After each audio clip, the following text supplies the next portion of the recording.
Good evening, I'm John Carter and welcome to Poland Daily.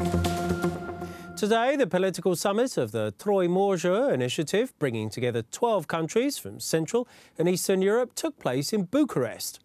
President of Poland, Andrzej Duda, participated in the meeting.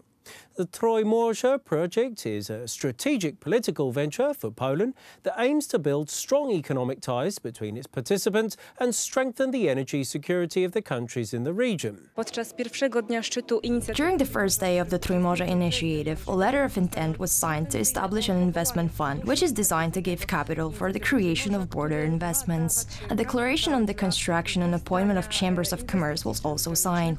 The head of German diplomacy took part in the third meeting as Germany is seeking partnership in this initiative and Poland accepted their application. The head of the European Commission, Jean-Claude Juncker, also took part in the meeting. But most of all, we want to focus on modernization of Central Europe. We will do this in particular stages, focusing on certain investments one at a time. During the business forum, a letter from the President of the United States, Donald Trump, addressing to participants was read. He emphasized the importance of the initiative due to energy security. Tomorrow, Polish President Andrzej Duda will meet President Trump in the White House. Polish President Andrzej Duda will pay an official visit to the White House tomorrow, where he will have a face-to-face meeting with American President Donald Trump. Both heads of state are due to sign an agreement concerning strategic Polish-American cooperation in security and power engineering. The most important part of Andrzej Duda's US visit will be his face-to-face meeting with Donald Trump. I would also like to confirm that after the face-to-face meeting, the Polish delegation will sit down with Vice President Mike Pence and State Secretary Pompeo. The signing of the Polish-American declaration to strengthen both countries' strategic partnership will also be on President Duda's agenda during his stay in the United States. Military cooperation in security issues, power engineering, a shared stance on infrastructure and energy stock trade. Also opposing initiatives harmful to the European market, such as the Nord Stream 2 gas pipeline. Business, cooperation in economy and investment. The Nord Stream 2 gas pipeline connecting Germany and Russia will be one of the most important issues discussed during the meeting. Only the United States can stop this. It's essential for us that they do. The matter of security is also a key issue for Poland. Our security depends on the United States because the EU doesn't have its own military contingent and won't have for a long time. However, we will need to pay a price for aid from the United States. This price could be Poland's support of the US concerning Iran. We're between a rock and a hard place because the EU's stance is vastly different than that of the United States. Everyone has their own interests there. The next few days could be crucial for the establishment of good relations between Poland and the United States for many years to come. 79 years ago, on September the 17th, 1939, Soviet Russia invaded Poland, breaking the non-aggression pact. The Soviet assault took place when the Polish army was putting up resistance against the Germans. The result of the aggression on September the 17th was the partitioning of Poland between the German Reich and Soviet Russia.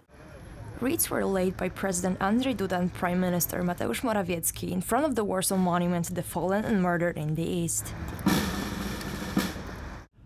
In 1939, Poland was torn apart by two murderous systems, which like two birds of prey left visible wounds on it. The historical truth will win if we remember and remind people about the crimes of communism and Nazism. No more totalitarianism. On September 17th, over 1 million Soviet army troops crossed the borders of Poland. At 3 a.m., the Polish ambassador Wacław Grzybowski was called to the Ministry of Foreign Affairs in Moscow. Soviet Foreign Deputy Potemkin tried to give him a note in which the Russians justified aggressions against the Polish Republic, the alleged disintegration of the Polish state. Grzybowski refused to accept the note. At that time, the Polish army fought battle hard against the Germans over the Bzura River. The Poles resisted of the southeastern section of the front. Warsaw was defending itself the entire time. September 17th, the day of the attack of the Soviets on Poland, is in my opinion one of the darkest pages in Polish modern history. What happened after September 17th was primarily the Soviets taking over half the pre-war territory of the Polish state. They occupied and on the basis of faked elections joined it with the appropriate Western Ukrainian and Belarusian Republic. It was tragic. It was a tragedy for Polish land and a tragedy for Poles.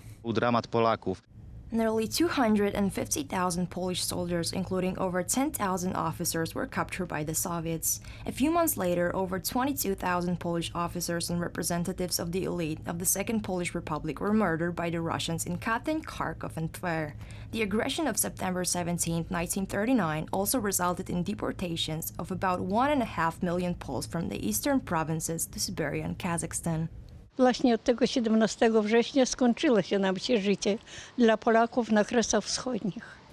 I was born before the war, and I remember September 17th very well. It was the end of a good and peaceful life for Poles in the eastern borderlands. It was a horrible experience for us, and it still affects us every day. My father joined the battle first in 1939, then my brother and I. We received the sentence of 60 years, 20 of which we held in Siberia. When we returned, we didn't have anything. Everything was destroyed. At the time we were in Vorkuta in the north, my brother was killed when he was only 24 years old. We have no knowledge of where his remains are to this day. Po powrocie nic nie mieliśmy, wszystko nam zburzone. September 17, 1939 is the beginning of the Golgotha of the East. It is also a date symbolizing the final destruction of the Polish borderlands. Last week, the Associated Press deleted the phrase former ally from a story describing Soviet cooperation with Nazi Germany in 1939 when both dictatorships carved up Poland between them. The Associated Press accepted the Russian claims that there was never a formal alliance between themselves and Nazi Germany. A Soviet propaganda video from September the 22nd, 1939 shows a military parade of the Nazi German Wehrmacht alongside the Red Army. Soldiers and officers are celebrating victory over Poland and the partitioning of the country. The news agency explained that the Ribbentrop-Molotov Pact, a neutrality pact signed by Moscow and Berlin on the eve of the Second World War, did not make Germany and the Soviet Union allies.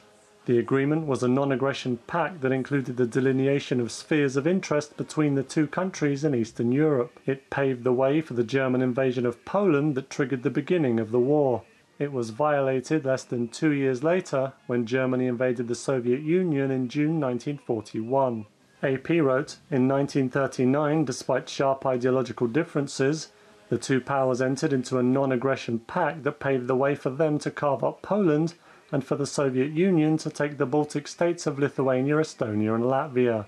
That pact was never formally recognized as an alliance, and in 1941 Germany attacked the Soviet Union. The Soviet Union, in coalition with Britain, the United States and other allies, fought for 4 years to defeat the Nazis. The Russian embassy in Israel also requested that Haaretz amend their article in line with AP. Thank you very much for joining us here this evening at Poland Daily. I'm John Carter. Stay tuned after the break for Poland Daily weather, and then join us after that for Poland Daily Business.